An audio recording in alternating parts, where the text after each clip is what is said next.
When I think about developing a value-based program for pharmaceuticals, it's necessary first, I think, to look at what they need practically to do to make that work. Number one, they need to make sure that there's agreement on what outcomes are going to be measured. You can't be paid on an outcome unless you know what the outcome is. Number two, you need to have agreement on the metrics within those outcomes that are going to be measured.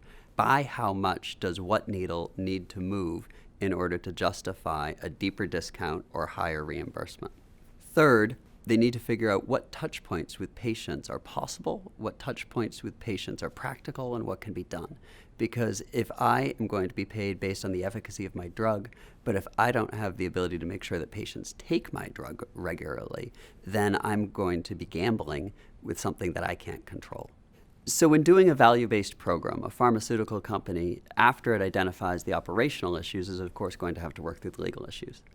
One of the first one that comes up whenever any pharmaceutical company is adjusting its pricing is going to be fraud and abuse. Now, the fraud and abuse analyses that pharmaceutical companies historically do around reimbursement aren't new, but they're newly applied when the change in pricing is based on outcomes rather than on something else. The second is Medicaid best pricing. Now, Medicaid generally requires that pharmaceutical companies sell their drugs to the Medicaid programs, state Medicaid programs, at the best price made generally available. Now, that is easy on an apples-to-apples basis. When a pharmaceutical company sells just a pill to buyer one, and it sells another pill to a Medicaid agency, we can compare those prices very easily.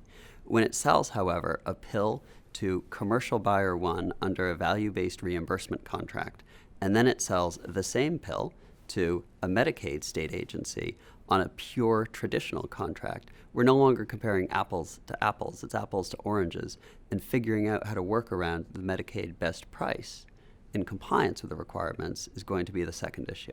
And number three is Food, Drug, and Cosmetic Act compliance, and specifically compliance with off-label promotion.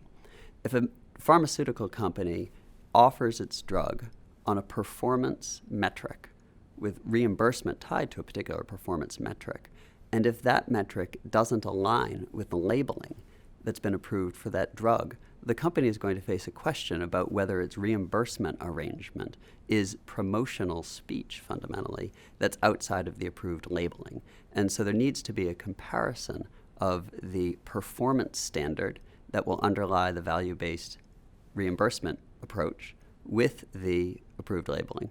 The fourth is data, of course. A pharmaceutical company will need to be able to access data or have someone it trusts access data over the course of a value-based arrangement, both to see how its product is performing and if it has been able to develop arrangements in order to be able to interface with patients in use of the drug, it needs to make sure that it can get those data. And so the fourth issue really is access to data. What I foresee looking ahead is, number one, if the Affordable Care Act is repealed or changed in some way, shape, or form, revenue is going to be drawn out of the system, resources are going to be drawn out of the system, and organizations are going to have to, in some cases, do more with less.